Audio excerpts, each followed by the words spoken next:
Right, so I've got the VCR open, so I've decided just to film a quick sort of technical video. I've took the VCR apart so I can clean the heads and stuff, because I thought the heads would do a good clean. But anyway, here it is. This is a Samsung, can't remember the model number, I think it's DVD VR303. The DVD part died many years ago. Might be a problem with the laser, I'm not sure. VCR still works like a champ. So, yeah, got the top off and I'll put in the tape and I'll show you quickly just how it works. So here we have The Wicked Lady, crap film, but you know, it's tape's in quite nice shape and it's a good way to show off the machine working. So I'll pop the tape in, and also it's nice and yellow, so here's what happens. It goes in quite slowly. Then loads the head, and there's the tape playing. Give it just a sec to track.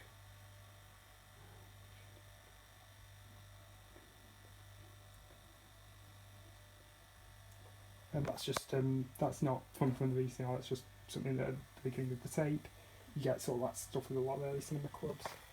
So here's the tape playing. The two guides took the tape out of the cassette. That's the bulk erase head. That's there for erasing the tape, you know, so you can put new recordings on it.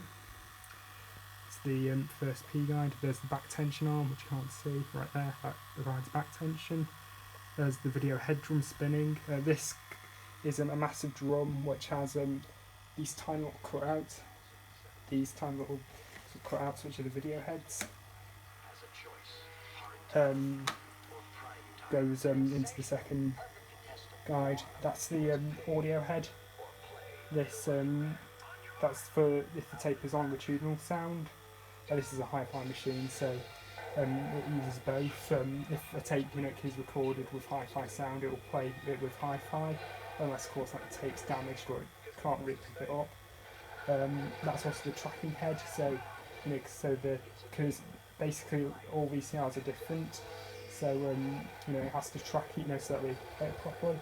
That's the pinch roll, and that's the capstan. Little bits of the pinch roll, you can't see the capstan there. That controls the tension and the tape, and basically controls the speed while it's playing. There's a back tension arm, and there's the tape itself. The tape going back into the cassette. That's the supply reel. That's the take-up reel.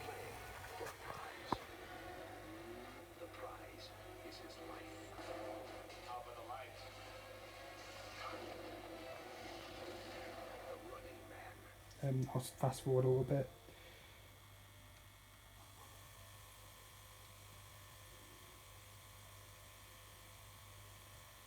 I think this machine is 2-speed fast forward, but I'll just do it 1 speed.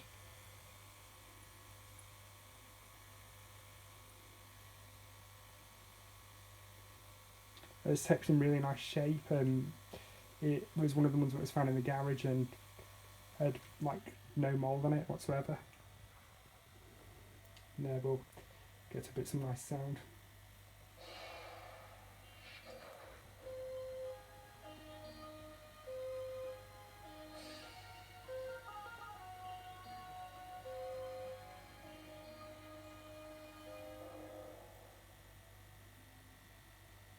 Right, this tape has hi-fi sound.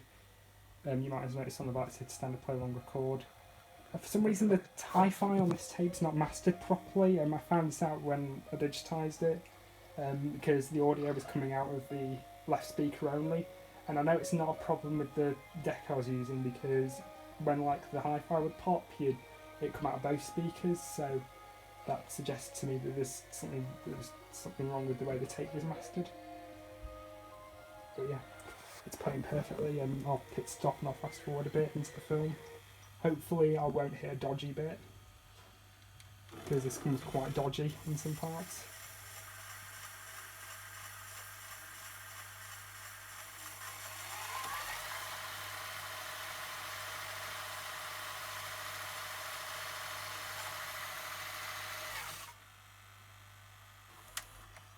Doesn't normally make that type of noise, but that's just the cassette.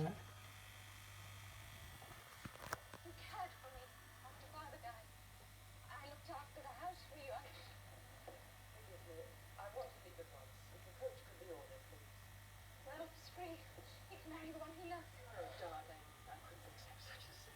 So yeah, the quality is very good. So I'll rewind the tape, then I'll eject it.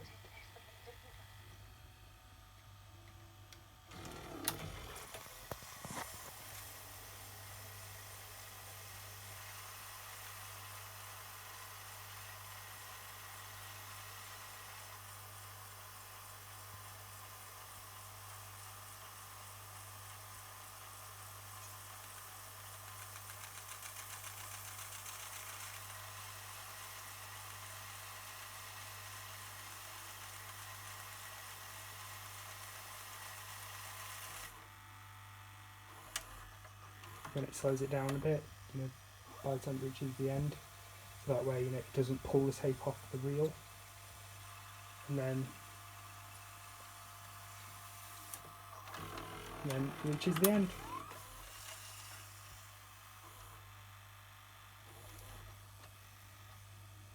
And then we'll just hit eject.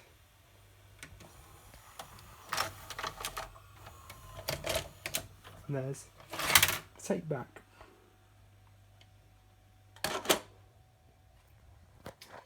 So I'll give you a proper showing inside there. So there's the bulk arrays head, the first P guide, back tension arm, video head drum with the little cutouts right there. That spins at, I believe, 625 RPM, I believe, which is the British television standard, the PAL system.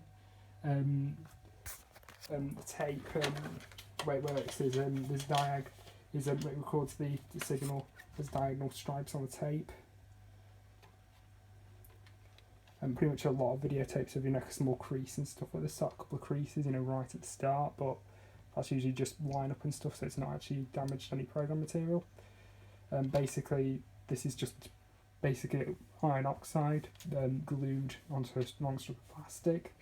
But yep, it records this. It records the picture on the tape is a ton of diagonal stripes.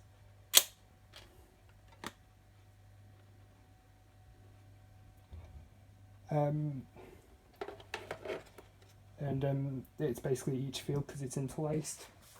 And this is a 6-head machine, so I believe 2-head machines were typically mono only. They wouldn't have hi-fi. They wouldn't support hi-fi.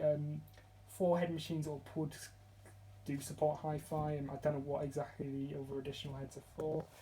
There's the audio head and the tracking head. Just some bit right there to keep the lid out of place. That's the pinch roller. That's the capstan right here.